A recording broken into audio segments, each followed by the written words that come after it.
I don't ever want to drive somewhere I don't know where I'm going, right? Like I have to have clarity. And that clarity comes from patience and sitting down and crafting a plan. One of my friends was at a portal trying to pick schools to go to. And he was going to go to Santo Domingo. And I was like, okay, I'm moving to Santo Domingo too. What are you going to do? And he's like, oh, I'm going to become an architect. And I was like, why? Because I'm good at math and I'm good at geometry. And I looked at my grades for math and geometry. And I was like, I think I'm good. I'm going to become an architect too. So I just literally followed him and we went to the same school. And it was because I was piggybacking on him. He was really good. He was a very smart kid. And I was like, you know what? If he succeeds, I'm going to succeed. Hey, y'all. Welcome back to Through with a Splash of Tea, a podcast where conversation is key. Today in the studio, we have Darguin Fortuna. Darguin is the owner of Flow Design Architects. Darguin's journey is nothing short of remarkable. Starting as a young boy in a small farm town in DR, creating cities and monuments for ants, to overcoming language barriers and late-night shifts to becoming a licensed architect in multiple states. He's now the founder of Flow Design Architects, a passionate advocate for diversity in architecture, and a driving force behind the next generation of designers. Today, we'll dive into his personal story of perseverance, his journey through architecture, and his commitment to social responsibility. Darguin, oh my gosh, thank you for coming. That's so... The way you say it makes me sound so much better. No, like, I love reading the openers because it's like, oh my goodness, it like really shows you everything, not even everything, but like a glimpse into what like my guests do. And I love diving into it. So let's start from the very beginning and let's talk about growing up in DR, your family dynamic. If you had siblings, if your parents were still together, I want to know what the foundation is. All right. A little bit complicated because I know pieces of my own story by how it was told to me.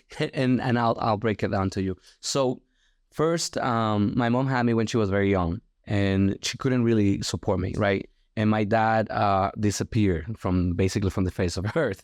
And my grandmother was like, you know what? The first child of any of my children will be kind of my child, and I'm going to take care of him. So my grandmother took me under her wing and was taking care of me. And then she got the opportunity to travel to Venezuela. At that time, back in the day, Venezuela was actually a pretty strong country.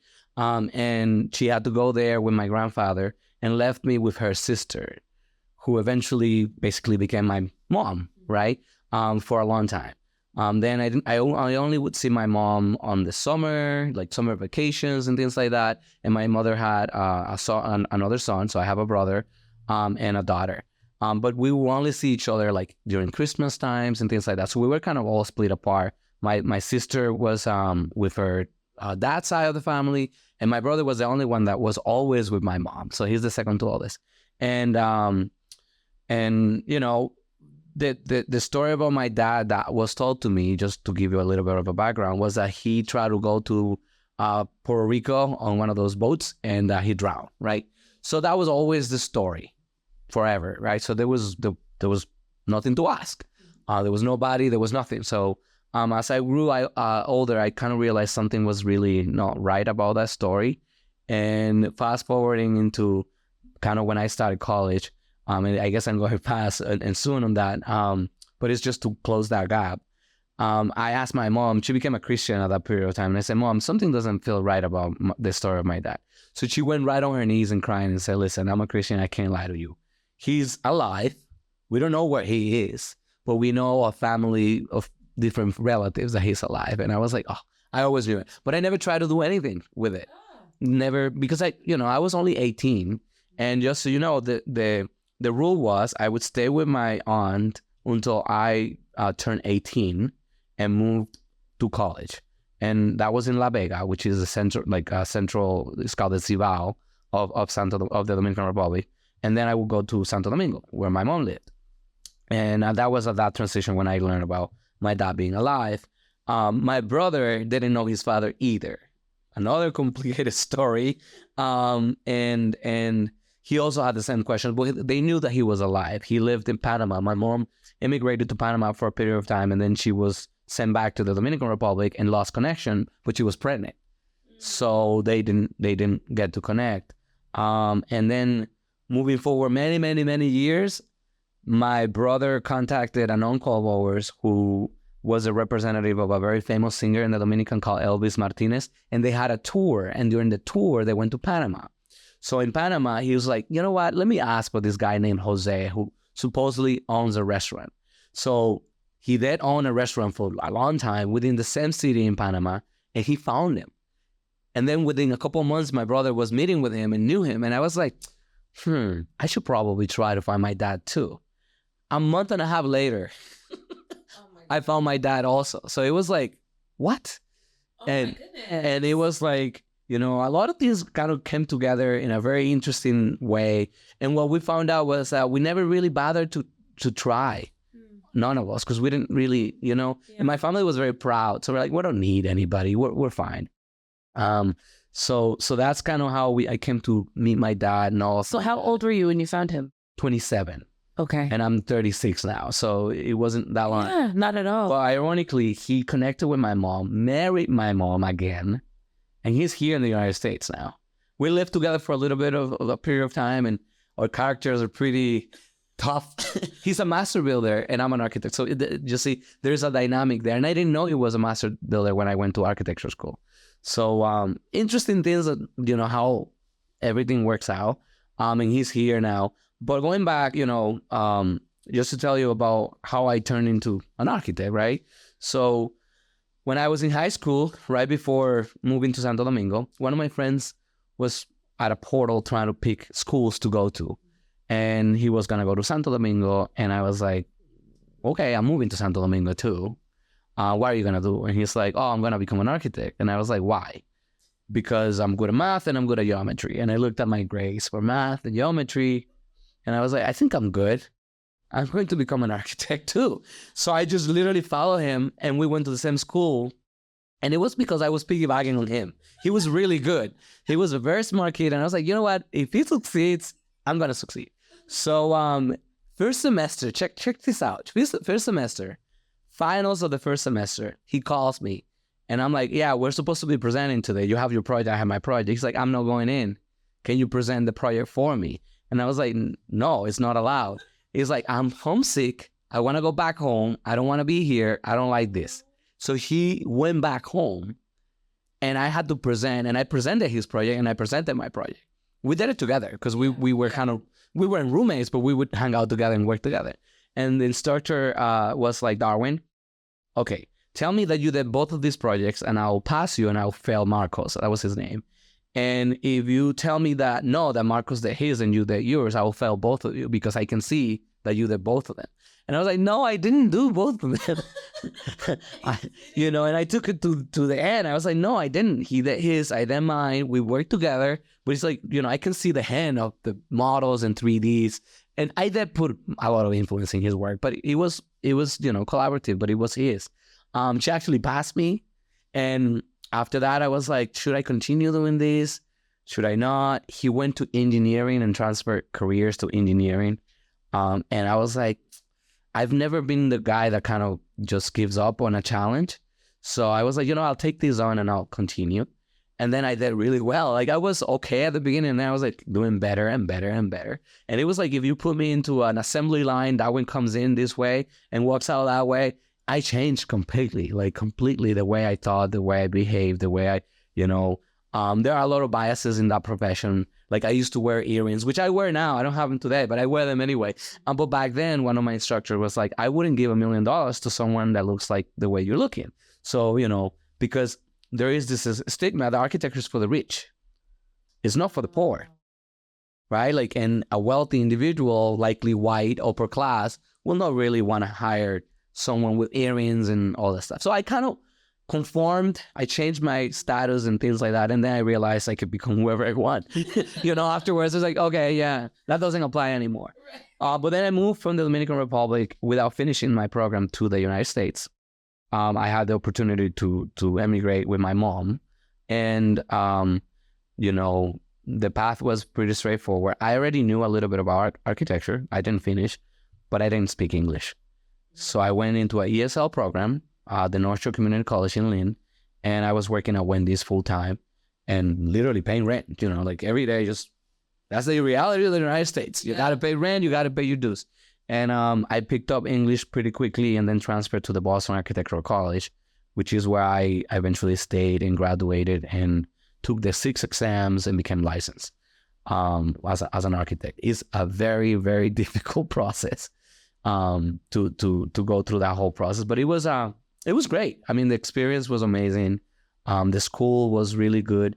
It's not a party type of school. It's very much people work and study. Like, it's kind of like a night school. It used to be called the Boston Architectural Club because there was actually a little bar at the basement, like an illegal bar at the basement. And it grew like that. Like people that came to that school really came to grind, not to waste their time. Was to get things done. So I was blessed, in every instructor I got, every opportunity, every project. It was really good. And met who now is my ex-wife throughout that process. And, almost at graduation, we had DJ, my first son. He's 10 years old now. And at that point, I was making some shifts, like, what's the job I want? She's pregnant. Like, I got to, make more money because I was making like minimum wage. And I realized the best way to get a raise is to quit your job and get another one. Sadly. Yeah, exciting. Yeah, that's like the best way. If you want more money, quit your job. If you want more money, quit your job and get another one. It's true, and it's sad. It's short term, it does give you a raise. At some point, it looks really bad on your resume, but short term, it helps. And I'll tell you a story about how I kind of almost doubled my salary. Check out how it was. So I had a job at this architectural firm called CBT Architects, amazing firm. I love almost everyone there, like amazing firm. And I was their operations guy. Like I would make sure they had water and coffee because I was a student, almost a graduation, but I was a student. So another firm offered me a job. I went for the interview because the buildings were right next to each other. And I was like, there's nothing to waste. It's my lunch break. I'll go there. So I went to the interview, talked to them. Kaylin was about 8 months pregnant at that time, almost 9. And I was like, okay, I'll think about this. So they sent me an offer. And I met with some principals at CBT who are today senior principal, like all the way up there. And I was telling them, like, what should I do? I was hoping that they would kind of say, you know what, we'll probably raise you or help you out, stay here. And they were like, do what's best for you, And that was 2014 and things were almost not as good. They were recovering from the 2008. And I denied the offer. I said, no, I'm not going there because I really like this place where I am. Amazing ecosystem. And then they doubled the offer and gave me a $3,000 signing bonus because they thought a firm like that one, because it was 4 times their size, would counter offer. And they thought that I was denying the offer because they counter offer. They didn't counter offer, but then it became too good to deny it. So I was like, at this point, it's like I'm operations here. I'm gonna be an architect, Yeah, so that's how I did it, and at that point, it kind of sparked on me that things play in a very interesting way. So I could tell my ex-wife, "Quit your job. We're fine. Life is good. DJ's gonna have a nice crib. We're good. We're good." And and then the reality caught up to me. Of that was a healthcare firm. And healthcare is very constrained. As you probably know, all hospitals almost look the same. Yeah.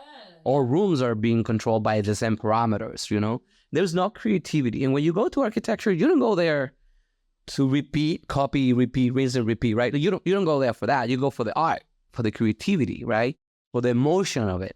So I kind of felt like my steam was running low and I moved to another firm. That one focused on public jobs, a lot of public work. And it almost felt like a law office because public work is a lot of paperwork, bids, read this law, this asbestos law, this regulation, right? Very much. And it was boring, like really boring. And at that point, I realized I had to open my own firm. I really have to. Like, one, I don't want to be anybody else's negro, literally, pardon my French.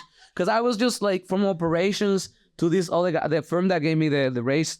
Like they were drowning. They needed somebody to rescue them. I was like, no, I don't want to be doing all that stuff. If I'm gonna do it, I'm gonna do it for me. And spoke with Marco Severino, who is my business partner today. We met back in the Dominican Republic, by the way. That relationship was many years, but we connected here again through Facebook. And I said, listen, we got to do this thing. And it's going to have to be called Flow. He's like, why? I threw that name because everything is so rigid in the United States. Or at least what I saw. Like, everything is so, we didn't want to conform to the status quo. We want to break through, and create. And we started playing with that idea. And I met Greg Carell, the brother of Steve Carell from The Office. Oh, wow. He's an architect. He put a post for someone to help him with some project he had, a police station and a fire station. And I said, yeah, I'll help you. And I did some 3D rendering, black and white color, like black and white. And this was an amazing marketing strategy. It takes 2 minutes to make that then color. It takes 5 minutes to make that color and even better. But they didn't know it. So I created a thing and I said, this is $3,000 for the black and white, $4,000 for this color, $6,000 for this super render one. And I put a big watermark on it. I did all of it the same day. And they were like, yeah, absolutely, we're gonna do the $6,000. And then that same day, that was about February 14th of 2017, we incorporated Flow Design on Valentine's Day. Because I took that money as soon as I got that check and immediately went and incorporated the company. I was like, we're gonna have a real company now. And I wasn't licensed, so it was like a graphic design and visualizations entity. But now looking back, I'm like, I've always been good for business.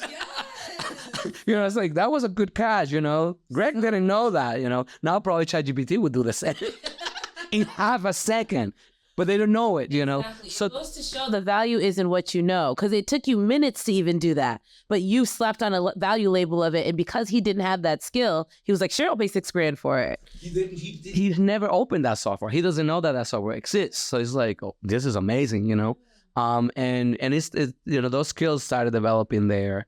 I wanted to get a picture with Steve Carell, but I never did. He only comes to visit family in Hopkinton for Christmas, and I was not invited to the Christmas party. Dang, yeah, this year, though. maybe if it was 6,000 plus invitation to Christmas party, you gotta work on that. He probably would have given it to me. But it was awesome, and I learned. I've been picking up a lot of skills on business, and it's not for everyone. A lot of people say, oh, because now with social media, they're promoting being your own boss. And I have nothing against that. But there is certain character traits people need to have and must have to be able to do that. Sometimes I really dream of the life that my employees have. Show up at 9, leave at 5:30. 5:31, there's a fire. Nope, not my problem, right? So whereas Darwin here or Marcos have to step in, go, make peace with the situation, deal with it. There's not tomorrow, right? But there's something very beautiful about being able to 9 to 5:30, get rewarded for your work, consistently. That's beautiful. That's perfect. If I was valued at any of those firms, right, I would have stayed there. If I was valued and I wanted to make all of my bosses money, I was like, I'm driven. I want to do more, and that didn't happen. I was beating hole in certain things, or, I wasn't seen for what I thought I was, right? But that work of running a practice, growing the practice, and discovering different venues within the practice have been so rewarding. And that's the part I love most. It's not just the business, but I get to move the wheel and help everyone within my office have agency within that, And that's when we decided at Flow that, we didn't know our mission. How people are like, you have to have a mission. Yeah, what's your mission? What's your value proposition? It's like, I don't know. I'm going to make amazing architecture. There's another million people trying to make amazing architecture. So, but, early on, we were like, okay, what characterized us? So Latinos, underdogs, minorities, almost misfits. And we're like, okay, there should be something valuable about this group of misfits, because we got one from Mexico, one from Colombia, one from El Salvador, one Dominican, another Dominican, one from Kenya. And we're like, but we've been succeeding. And then there was a study that the American Institute of Architects put together where they evaluated all kinds of teams across the board. Homogeneous teams always perform consistently well. Diverse teams, poorly managed, were horrible. Diverse teams, well-managed, outperform by triple homogeneous teams. So, and I was like looking at our finances from 2019. That's the best numbers I can remember. 2017 wasn't so great. It was like $30,000. That's why I'm divorced today. So you're like, well, get a real job. I said, yeah. Trying to invest here. Yeah, I'm doing it, you know. I went from like 70,000 to 30,000 on my own company. That's another thing people don't tell you. You know, I was making $70,000 and I was happy, and I wasn't even, what was I, 23? Whoa, 70K at 23? Living. Oh, that's beautiful. For Blue Cross Blue Shield, 401k, vacation pay. I'm telling you. Why did I do this? You're going to the $30,000 and a dream. And the first payment was $6,000 from Greg Carrell. And I was like, oh my gosh. Then we got $10,000 from Greg Carrell. So that was good. Ooh. Because we got more work from him. Yeah. So that was good. But so going back to that process, you know, we discovered that, wait a minute, we've been growing exponentially as a team. We've been learning a lot. And we've come from the underdogs that, you know, it's like the little engine that could eventually can, right? And we've been almost, you know, last 2 years, we've almost had the same income, maybe a little more, like 100,000 more, but not substantial. But it's been exponentially growing. And I believe deeply, regardless of what the state of the union of today is on EDI, diverse teams are a magic trick, a superpower. Having a diverse team within your office will set you apart from everyone else. That's a fact. I know it by the numbers. I'm not doing it just because I'm so altruistic Bill Gates. If I wasn't making money, I wouldn't probably do it, right? It's not like, oh, let's help this little... No, they're not little architects. They're all amazing, right? So, I mean, I wouldn't want anyone else other than Julio Gutierrez, who is from Mexico, my director of design, designing homes with me. Amazing guy, right? Nicole Villa, kicking butt all day long. So it's like, because they look at things from different perspectives. And that's one thing that this country needs more than ever, is to be humble. Really more than ever. I always make this kind of a metaphor or example of how many shootings have you heard of in South America at schools? None. Zero. The United States may have better capital income and all that stuff in GDP, but we know how to be people in South America. We know how to love each other in South America. So we got to be humble. So, you know, we could design schools in a different way. We were to actually borrow ideas from those other places instead of saying, no, we know better. We don't need to watch them. We don't even need to listen to them, right? So we need to be humble. And this nation is going to, more than ever now, get some reality checks, right? And it's going to go both ways on the needle. You know, because I have my own opinions on how EDI has been taken too. It's being taken advantage of too. It's being abused too. As a movement, it's being abused. It's like, dude, that's not the secret sauce for everything. I have people that can't size beams in my office, and I want, like, I could try as much as I can. I want diversity in engineering.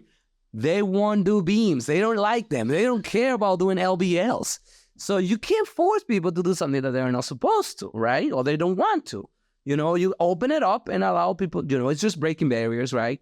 And allowing people to be more welcoming and accessible, but not forcing people to do roles that they weren't supposed to do. Not tokenizing people. I hate that. Don't tokenize people, because then, well, you are a very talented woman. You know your stuff. But then it's like, oh, yeah, she got that position because they needed an African-American or dark-skinned person. And then they don't know that, likely 4.0 GPA, you know, graduated summa cum laude, beat all of these other ones, right? So people don't know that. And we try as a company to Flow to stay away from all of these political things and just say, you know what? Let our diversity mantra and gospel speak for itself. I don't need to tell you. I don't need to sell it to you. My clients benefit from it. They get amazing homes that we think about energy and resiliency and diversity of tools. Even that, right? Like, you know, if you only thought of a house like, oh, it has to have insulation. Yeah, but it also needs high-performing windows, right? It also needs solar panels. You know, it also needs to be accessible for grandma to go through. If you're not humble, you don't think about those things. If you think you're perfect and you know everything, very cocky, you don't grow. And that's our mission. So it was looking from within, and we call that, like, literally looking from within is how we found our why. and it is to create state-of-the-art architecture by leveraging diversity and training the next generation of diverse architects within the field. So by doing so and training, it's a lot of work, because the training is part of our mission. We have to consistently train new people and allow that to happen. So our company is broken down this way. We're about 12 people right now. So we will always have 2 newbies, like interns, that come in and go, always. We can't run an entire enterprise on newbies. That can't happen. So we always will have some senior members, like and there's going to be also middle members that are not senior, and they may not want to get licensed, and that's okay. The ecosystem needs all of us. Not all of us need to get licensed, right? Ideally, I want all of them to be, but they don't need to. And we will also pull all the ones from previous generations, the gray hair or no hair ones, and they help us. They know the game very well, When I started Flow, I'm like, I thought I knew something. I don't know anything. I depend on all of these ones that came before me, and there've been a lot of angels, though, that's for sure. Really good people that have believed in us, bet on our success with their money. Like, I'm going to hire you, I'm going to give you a shot. We did a project for Harvard University last year. Amazing, right? We competed with 6 other firms and we won that. Oh, wow. Yeah, so it was like they gave us a shot and we did 1,000% our best, and they're very happy with us. But it was, through that process. It's not easy, but, our goal is that eventually some of our staff members will open their own shops, continue spreading the gospel, right? It doesn't have to be Flow.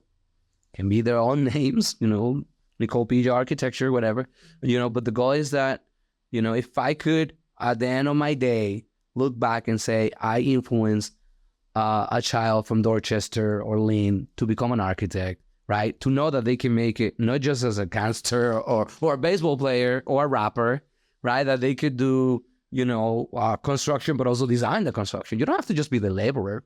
You could be the the mastermind, right?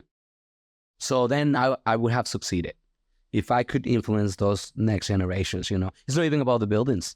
It's about the people, right? So the buildings, they could be all shapes, colors, whatever, but the people that make them, because the moment different people start making our buildings and our communities, we're going to start solving problems that we didn't know we had. I think about my grandmother every time I'm designing. How is she going to get up there? It's not for her, but I'm like, there will be grandmothers there at some point, right? What is this safe for a child? I think about kids too. It's like, is this safe? And that's the superpower of architecture too, because we have to think about the macro scale, mini scale, for the dog, for the cat, for the grandma, for the family, the fact that people live in homes, can die in homes, work at home, study at home, entertain at home. So thinking of the whole life, I think it's a very powerful, power to see the future. Yeah. Oh my gosh, Darwin, so much. You do so much and you're so devoted to so many different elements. But I want to dive a little deeper into your passion for educating like the youth and like younger architects or younger people that just have a vision and that they think that architecture or design might be their path. Why is it so important for you to talk to them and guide? And why do you need 2 interns that are starting off? Like, why is that, and why? I know it's important to you, but why? Yeah, so I didn't see anyone like me ever doing architecture, right? I didn't even know how to pronounce the word architecture when I was little, right?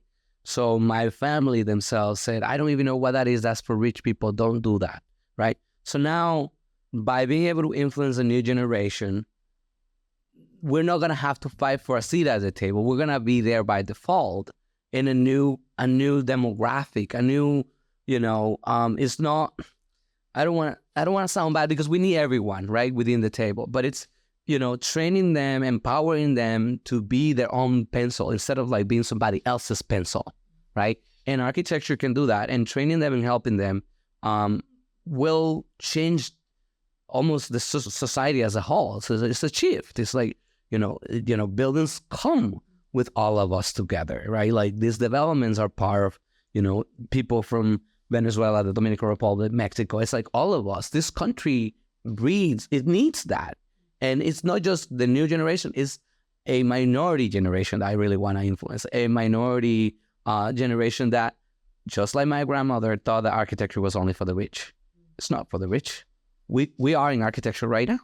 We live it, we walk it. So that's how we did it. And it was hard for me. I don't want it to be that hard for them.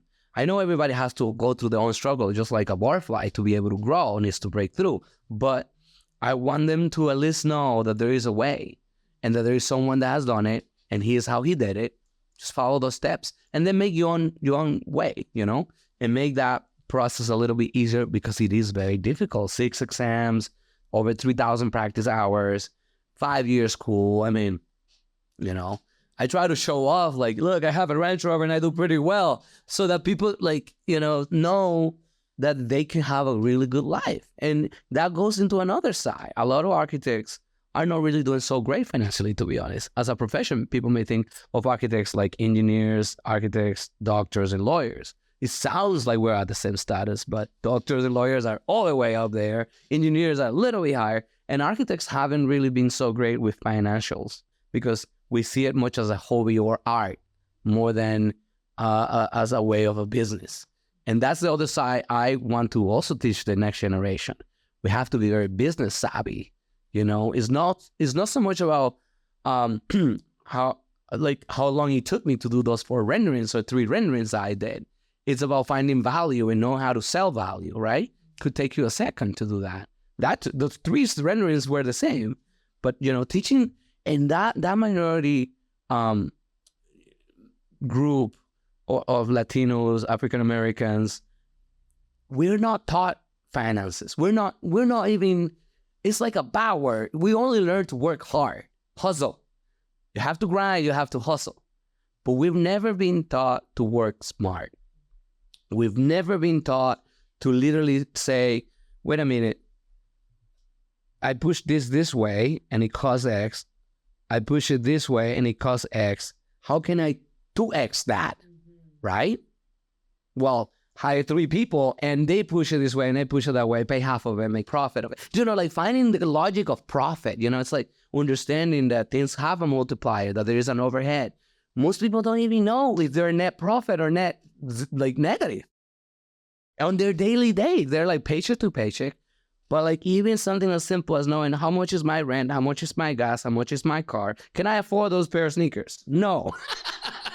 No, I can't. I have to break that across 3 or 4, you know. But I'd rather go into my Adidas stock and buy it, and I'll own a portion of that, right? People don't understand that concept of like owning stocks. I am very much into that. I have a YouTube channel where I talk about crypto, real estate investments, and, you know, stock investments, all of that, because they're almost effortless ways of making money. Just understanding the science of it, educating, reading a lot. Don't think that you're going to go into stock and be a millionaire tomorrow. That's another thing too that happened during the pandemic. I know a lot of Dogecoin losers. I'm sorry. They're like, I put all my money on Dogecoin. It's like, yep, sorry. It's supposed to be the next big thing. I know. Now, you know, just running from the next big thing to the next big thing to the next big thing. You're becoming chameleons. That's one thing I hate. You know, people shouldn't become chameleons. And, you know, we were talking offline before about like my identity shifts, how I dressed when I was at school in the Dominican Republic. And then as I graduated college and everything, there's a reason why I downgraded to some degree. And I'll tell you why. I'm divorced and I had to go to court a lot with a suit. And every time I see myself with a suit and a tie, I remember going to court for my divorce. So I don't ever want to wear a suit and a tie. So I may put a blazer on, I may put a little hoodie on, I may be a little more cordial. But I'm like, yeah, but you just think about the worst time of my life. Horrible. Yeah, and it was during the pandemic, so it was like a suit and a mask. It looks ridiculous. So I'm like, now I downgraded. I'm like, no, now my new avatar is my haircut with my nice little line, always shaved, always clean. That's it, you know. You create your own avatar, you know. Don't become a chameleon. Be yourself everywhere you walk. But you have to know who you are, you know. Exactly. And a lot of the times with the chameleon thing, we don't realize, and because a lot of us go into it, a lot of entrepreneurs, they're like, okay, this is working right now, so let me run with it. Oh, my friend said this is working, so let me try that. Oh, my aunt said this is working. My mom said this is working, so let me. And we don't realize how trying to multitask and have the 8 tentacles just takes your eye off the ball that you were originally looking at, the ball that matters the most. So now you're taking attention from that in order to put in all these other avenues. But you think that owning 5 businesses at one time versus the one and pouring all into that will 5x your income. And that's not how it works. No, it's the same thing with my company. We were like 4 people and we were doing pretty well. Then we went to 10 people. And I did a presentation this year where I told them, do you think that the fact that we went from 5 to 10 people has doubled our income? And people were like, maybe not. It's like, absolutely not. We make 30% profit. It's higher profit and the overall amount. But I was happier with 5 people. Sorry, guys. I was way happier with 5 people because I wouldn't get 5 or 3 or 10 calls on Monday morning saying I'm late to the meeting. It's like, it's like everybody has their own agenda. That's another thing you learn when you run a business. Everyone have their own end game. And that's cool, dude. It's like, okay, everyone. It's like, why do you take a vacation and then on the Monday after your vacation, you don't show up or you're late or you're sick? It's like, gosh, and it actually happened to me this Monday. I didn't show up. My flight got delayed. Everybody. I know. It's like, I guess I was like, I guess I'm humble about it. It may or may not happen to some people. but it's true, they're running the business and the chameleon thing. You have to really go, it sounds called cliche, but you have to align your passion with certain skills that you normally already have, that you don't even know you have. The public knows them, Like I've always been told, like, Darwin talks a lot. And now I guess I got to go to podcasts. Because I like talking, I'm getting paid to talk. That's good. So, it's like Darwin talks a lot, or Darwin likes thinking a lot. I like solving problems. So architecture is all about where do I put the door, where I put the bathroom, where I put the vanity, where I put the kitchen. It's solving problems 24/7. So you found that skill, and then your heart is going to resonate with that. And then you find other things because, again, we have this thing called Flow Wish. Today we were talking about that. And Flow Wish started with going to the Dominican Republic to neighborhoods that don't even know what a toilet looks like, okay? They have something called letrinas, which is out of wood. And going there with a bunch of supplies for schools and things to them and giving them to them. Because I was like, $1,000 doesn't do much in the United States, but $1,000 can feed that entire community. And then we connected with Nicole Villa from Colombia. And she's part of Flow, but she's in Colombia now. And we said, why don't we start Flow Wish Colombia? Because we want to do things in different countries. And she found this completely devastated neighborhood that basically is this land that they just claimed, and they started building their homes, their little sheds, little homes. And she interviewed them, she talked to them, and we're creating now a master plan. We're going to go there in August to build one by one their homes, because now the state recognized them as owned because they've been there for so long. They settled in. So we're going to build those homes ourselves. Like I'm going to be hammering them, putting them together, and dignifying these neighborhoods. And I'm like in my mind thinking, listen, what is this going to take? Is it going to be 15,000, 20,000, it's going to be probably 4,000 just to get there for me, and people. But it's going to plant a seed, and we're going to have a ripple effect. We were wondering, do we look for sponsors? Do we look for people? That's another thing. I don't like to be asking for anything from anyone. So what I told them was, today I said, let's start. Let's get $10,000. We don't have it right now in our savings for that particular reason. But I'm going to work from now to August. Let's get $10,000. Let's start with the first one. We're going to show there, and people are going to know we're for real. Because if you don't do it yourself, they think it's politics. I'm not running for anything in Colombia. I'm not mayor, and let's just show them. And if nobody else gives anything, how can we do it ourselves? Little by little, may take many years, but 12 people living in one house that's like 2 rooms like this. How? That's insane. Doesn't make any sense. There are places like that, and these dollars go really far in Colombia. A lot of people use it for partying, but you can actually make a big impact, and that to me is so much more meaningful. And it is architecture, is making their lives better, understanding the importance of a roof, of a nice shower, of a kitchen, of a refrigerator, right? These people don't have, some of them are blind too. And I was like, every time I watch it, I try to hold back, because I watched the videos twice and I'm like, I need to keep focus. I block my emotions to be able to act. It's like, I don't want to, but we're going to be doing Flow Wish Colombia. So anyone watching this, subscribe and watch and check out. How can people well, we're going to go into both of it. How can people donate or subscribe or participate in Flow Wish, and then also let people know how they can connect with you and how they can reach out to Flow Design Architects? Yeah, so Flow Design Architects is based out of Salem, Massachusetts. We are 50 Grove Street, Suite 221 in Salem, Mass. You can find us at, Flow Design Architects, flowdesignstudios.com. And phone number is 978-818-5109. And then Flow Design Architects on Instagram, just Flow Design Architects. And for Flow Wish, we don't necessarily have a nonprofit created yet. This is in the very, very beginning. So shooting us an email and saying, hey, how can I help?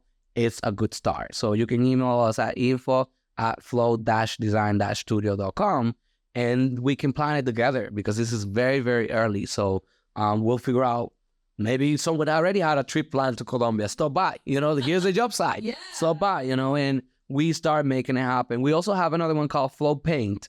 And Flow Paint is literally to paint the homes of elderly homeowners from church. We are actually targeting people at church, at certain churches, because the pastors do know, or the priests do know who needs things. And we don't want to be like, we want to just show up and paint their house. You know what I mean? So finding their home, and that will be here in the United States. And then we would show up like a SWAT team, and they will know that we're coming, and we will paint the house the color that they wanted us to paint it. So we're making relationship with painters, framers, carpenters to dignify their homes. And it's something so simple. It's just 2 gallons of paint, and their home is new. So but and there's always a way of helping other people. So I encourage everyone to just connect, and eventually we'll create a nonprofit and then push it forward. Yeah. Darwin, your mission is amazing. You are so into giving back and like pouring into communities. It's so amazing. We need more people like you. Thank you. I think the world already has enough. More Darwin's talking too much. I don't know. But yeah, thank you for having me here. Of course. Okay, so I have one final question that I ask all of my guests. So I created this platform in order for people to gain knowledge so they can learn. I want people to learn. I want people to know that knowledge is the most important value trait that you can pick up, that you can run with. And that allows you to do anything you want in this life. So that's why I started this podcast. So I'd like to ask my guests, what is something that you wish more people knew? And it could be in regards to architecture, it could be in regards to yourself, it could be in regards to life, just in general. What is something that you wish that more people in the world knew? And this one is an recurring issue that I've been struggling with. The importance of clarity of thinking and clarity of purpose. So having clarity, I don't even know how to materialize it, but I'll tell you, I don't ever want to drive somewhere I don't know where I'm going, right? Like I have to have clarity. And that clarity comes from patience and sitting down and crafting a plan. And a lot of people don't know how to get from point A to point B, and they struggle and break through and don't do anything. Like they just break down. So sit down and find your own way of obtaining clarity. Maybe it's writing about that idea. Maybe it's talking to a friend about that idea. Maybe it's praying about that idea. But having a clarity of purpose, clarity of guidance is something I pray for every single day. Being able to have a very clear and unclouded mind, because then the noise goes away and you can actually act. You're like, oh wow, that's what I was supposed to do the whole time. But you need to be, I don't know what way. Some people do it with music. Some people do it with a friend. Some people do it swimming. Some people do it running. But finding a way where you can get clarity of purpose, of thinking, of, I don't even know. It's just start developing that tactile feeling for what's the right thing to do, and then act immediately. Just boom, that's it. Don't second guess it anymore. Act. As soon as you see that's where I'm supposed to go. Don't listen to naysayers. I guess I'm giving more than one, but because once you get the clarity of purpose and clarity of thinking, and I'm a believer, so I think every great gift comes from above, right? It comes from God. Whatever you believe on, I don't care, but it comes from above. So when it's a perfect gift, you better act on that perfect gift immediately, and you're gonna know it. It's all gonna flow. You never know how, but it's all gonna flow. It's all gonna happen. It's gonna go well, but you have to try it. And at the end of the day, What if it didn't work out? You thought that was a clear idea, that was a clear purpose. I better live with the regret of having done it than the regret of have never done it before or never tried it. That's one that people in a graveyard could never do. It's like, I wish I tried it. It's like, no, you tried it. You can never complain about that. So that's probably what I would give people. Never, it's a bundle there. So let's see. Clarity of thinking, clarity of purpose. Act on that idea with all you got, and don't listen to naysayers. And I think you're gonna be able to tell a story later after that. That was beautiful. Thank you. Wonderful. Wonderful. Very much the clarity of vision to start with, and then run with that. Allow yourself to focus on what that vision is and then just go. And I love that you said just start it, because if you wait, you're going to talk yourself out of it. That's right. You will talk yourself out of it, which is horrible. Darwin, thank you so much for today. I know you're a busy man. Very. I'm going to go to New Jersey today. Oh my God. It never ends. No. Thank you for watching if you watched. Thank you for listening if you listened. You can catch Through with a Splash of Tea every Wednesday and Thursday on all streaming platforms and YouTube. Bye now.